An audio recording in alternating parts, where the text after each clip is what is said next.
Buenas, mi nombre es Greta Nitlagua y yo les voy a hablar sobre la corrosión del agua, la corrosión del suelo y la velocidad de corrosión. La corrosión es uno de los problemas más comunes que afectan el suministro de las aguas domésticas. Los procesos químicos disuelven lentamente el metal, lo que provoca el deterioro de las instalaciones de agua.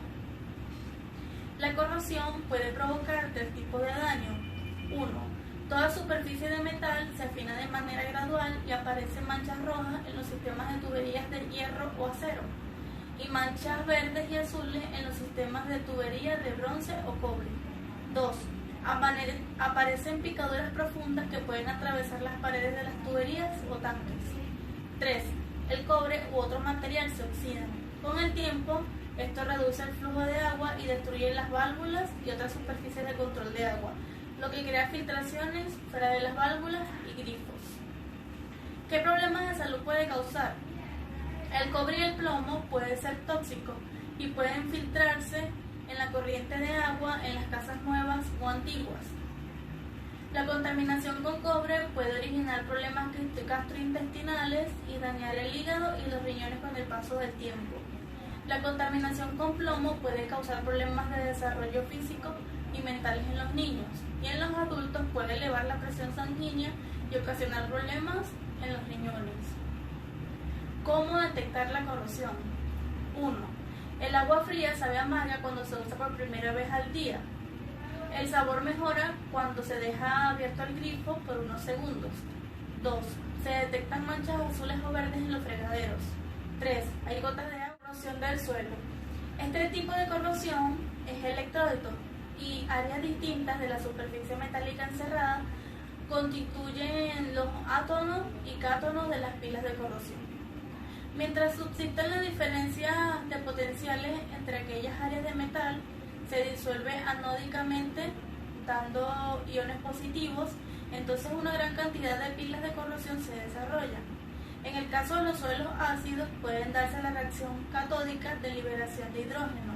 En cambio, en los suelos tuviesen carácter neutro o alquino, se da el proceso católico, la reducción de oxígeno. En cualquier caso, dichas reacciones químicas demandan electrones que son liberados por la disolución de fierro, cerrándose de esa forma el circuito eléctrico. Velocidad de corrosión. La corrosión es un fenómeno que interviene en la reacción anódica y una catódica. En el momento en que se produce la corrosión, la velocidad de oxidación anódica ha de ser igual a la velocidad de reducción catódica. Por lo tanto, la intersección de la curva de polarización anódica y catódica nos dará el potencial de corrosión y la densidad de la corriente, que será proporcional a la velocidad de la corrosión. Técnicas para la obtención de la velocidad de corrosión. 1. La técnica de pérdida de peso. El método utilizado tradicionalmente es el de la medida de la pérdida de peso. Como su nombre lo indica, este método consiste en determinar la pérdida de peso que ha experimentado en determinado metal o aleación en contacto con un medio corrosivo. El método gravimétrico. Para determinar la velocidad de corrosión por este método hay que someter el material en estudio a un ataque del agente corrosivo durante un periodo bastante largo.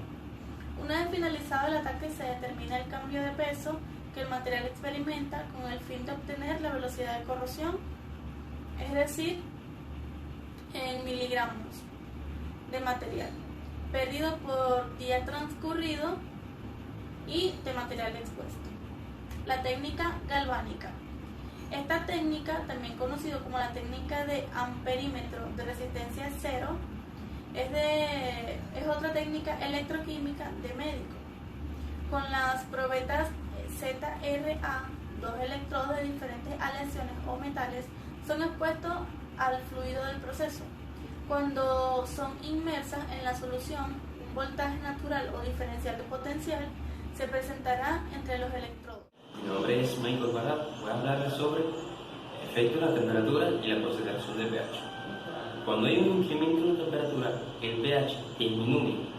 De igual forma, una disminución de la temperatura implica un aumento en el pH. Al aumentar la proporción de moléculas descompuestas, se produce más hidrógeno, lo cual, por supuesto, aumenta a su vez el potencial de hidrógeno pH. El pH es una medida de acidez o alcalinidad de una disolución. El pH indica la concentración de iones de un hidrógeno presente en determinadas disoluciones. La sigla significa potencial de hidrógeno. En disolución acuosa, la escala de pH varía típicamente de 0 a 14. Son ácidas las disoluciones con pH menores que 7. El valor de exponente de la concentración es mayor porque hay más iones de hidrógeno en la disolución. El pH es una medida de acidez de una disolución. El pH indica la concentración de iones de hidrógenos presentes en determinadas disoluciones. En disolución acuosa, la escala de pH varía típicamente de 0 a 14. Son ácidas las disoluciones con pH menores que 7. El valor del exponente de la concentración es mayor porque hay más iones de hidrógeno en la disolución.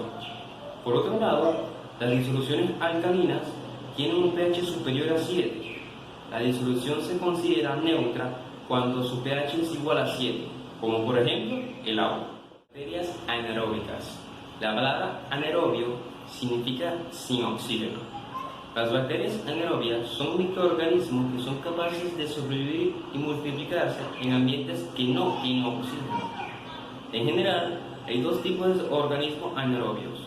Por un lado, están los que utilizan la respiración anaerobia, es decir, los que usan una cadena de transporte de electrones en su metabolismo.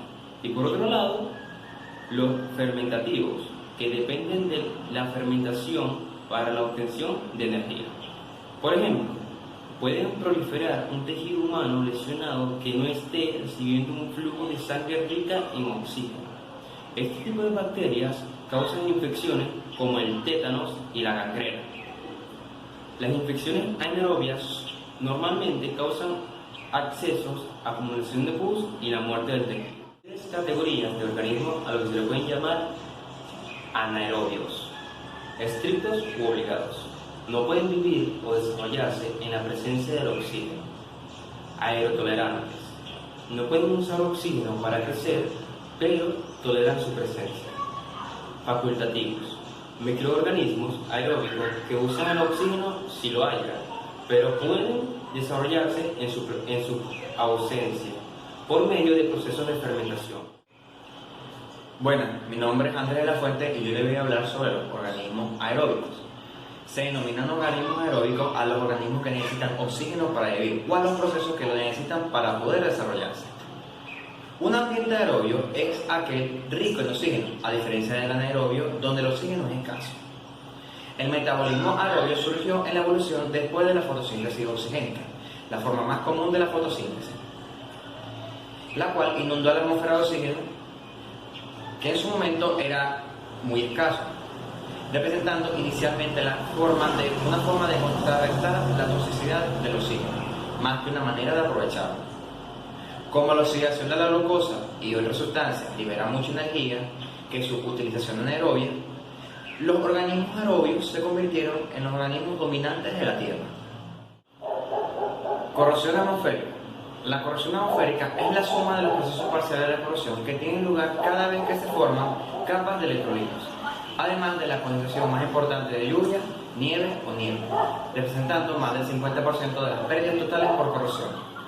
Es difícil investigar por la dificultad de asimilar en los laboratorios las condensaciones atmosféricas, causando procesos como la corrosión húmeda, que requiere de la humedad atmosférica y aumentando cuando la humedad excede los valores críticos, frecuentemente por encima del 70%.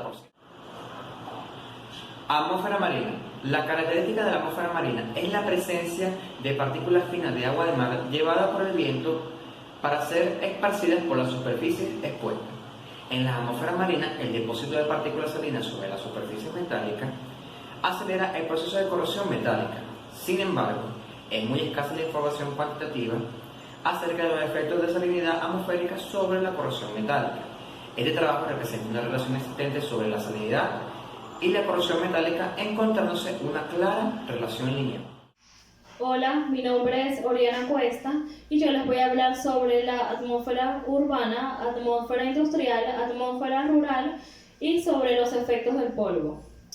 Atmósfera urbana. La mayor parte de la contaminación del aire es obra del ser humano y se produce por la combustión ineficiente de combustibles fósiles o de biomasa. Por ejemplo, los gases de los escapes de los automóviles, los hornos o estufas a leña, las chimeneas, etc. La contaminación atmosférica urbana es la que padecen los habitantes en las ciudades y puede influir de manera considerable en la calidad del aire en interiores, sobre todo en casas que están muy ventiladas o que están situadas cerca de zonas contaminantes. Existen muchos contaminantes naturales del aire en interiores como el radón y sustancias químicas contaminantes presentes en los materiales de construcción y los productos para la limpieza que también afectan a la salud. Atmósfera industrial. Los principales mecanismos de contaminación atmosférica son los procesos industriales que implican combustión tanto en industrias como en automóviles y calefacciones residenciales que generan dióxido y monóxido de carbono, óxido de nitrógeno y azufre, entre otros contaminantes. Atmósfera rural. La atmósfera en zonas rurales principalmente ya no es un espacio limpio, sino que está invadido por aire contaminado provenientes del humo por quemados, incineración de basuras, llantas, plásticos, uso de colonias con aromas fuertes, incendios forestales que conllevan a efectos adversos para la salud. Los elementos característicos de las zonas rurales son el ganado y los cultivos, así como las distintas instalaciones y equipamientos en cada forma de cultivo. La actividad agrícola que con frecuencia se desarrolla en el campo genera diversos problemas ambientales. Uno de estos se deriva al uso de pesticidas, plaguicidas, herbicidas y fertilizantes químicos durante estas actividades. Estos productos generan contaminación atmosférica para los suelos y las aguas. Efectos del polvo. El polvo que encontramos en el interior de nuestras viviendas es en gran medida generado por el ser humano, especialmente por el desprendimiento de las células de la piel. También existe un alto porcentaje de polvo atmosférico en el exterior que se vuela por las ventanas al interior de nuestras casas. El polvo es el causante de muchas enfermedades en los seres humanos, las cuales están relacionadas principalmente con los ojos y el aparato respiratorio. ¿Cómo afecta el polvo al aire? La inhalación de polvo muchas veces desencadena estornudos. Es una forma para que los pulmones se puedan proteger contra las partículas en el aire. Las enfermedades causadas por el polvo son alergias, congestión, asma, bronquitis, efísemas pulmonares y infecciones respiratorias. Muchas gracias. Buenos días, mi nombre es Juan Espina y voy a exponer acerca del polvo. El polvo es un nombre genérico para las partículas sólidas con un diámetro menor a 500 micrómetros y en forma general es un material fino en la Tierra. El polvo que se encuentra en la atmósfera terrestre proviene de varias fuentes. Por ejemplo, el polvo del suelo es levantado por el viento y erupciones volcánicas e incendios. Tipos de polvo: polvo de carbón, polvo amianto, polvo de manganeso, polvo de madera y polvo de algodón. Ahora hablamos de la humedad. La humedad, conocida como humedad ambiental, es la cantidad de vapor de agua que se halla en el aire. Puede expresarse de forma absoluta si se le llama humedad absoluta o en forma relativa si así se le dice humedad relativa o humedad de grado. Tipo de humedad. Humedad por filtración. La humedad por filtración es más frecuente en estructuras subterráneas, cuyas paredes o muros están en contacto bajo la tierra o en zonas cercanas a cauces de agua. Humedad de capilaridad. La misma sube como consecuencia del paso de agua mediante los poros y las uniones del suelo y los muros de la estructura, pudiendo afectar tanto el suelo como la pared de la parte baja. Humedad por capilaridad. La misma sube como consecuencia del proceso del agua mediante poros y uniones del suelo y los muros de la estructura, pudiendo afectar tanto el suelo como a la pared en la parte baja. Humedad por condensación. Puede darse como consecuencia de una mala ventilación del hogar o un mal aislamiento térmico, en encerramientos y defectos de construcción. ¿Qué son los sales? Se denominan sales a compuestos químicos fruto de enlaces iónicos entre partículas químicas con carga positiva y otras con cargas negativas. Tipos de sales. Sales por composición. La clase se puede clasificar según la proporción de iones de la que componen o de ácidos y bases. Sales básicas componen por 2 iones y un catión. Sales ácidas se compone de 2 cationes y un anión. Sales neutras, producto de una neutralización total de un ácido y una base. Sales hidratadas, sales cuya composición cristalina aparece de modo de moléculas de agua. Sales por elementos. Sales binarias. Presentan 2 elementos, uno metal y uno no metal. Sales ternarias. Presentan 3 elementos, uno metal, uno no metal y un oxígeno. Sales cuaternarias. Presentan 4 elementos diferentes entre metales y no metales. Métodos preventivos para el polvo. Utilizar pasta, líquidos granulados en vez de polvo, materiales menos nocivos. Utilizar contenedores en vez de sacos. Renovación del aire. Evitar acumulación y utilizar mascarillas y equipos autónomos para la respiración. Para la humedad, tener buena ventilación. La higiene ante todo. Seca la ropa húmeda en el exterior. Elegir qué vas a pintar tus paredes. De vez en cuando cambiar las alfombras.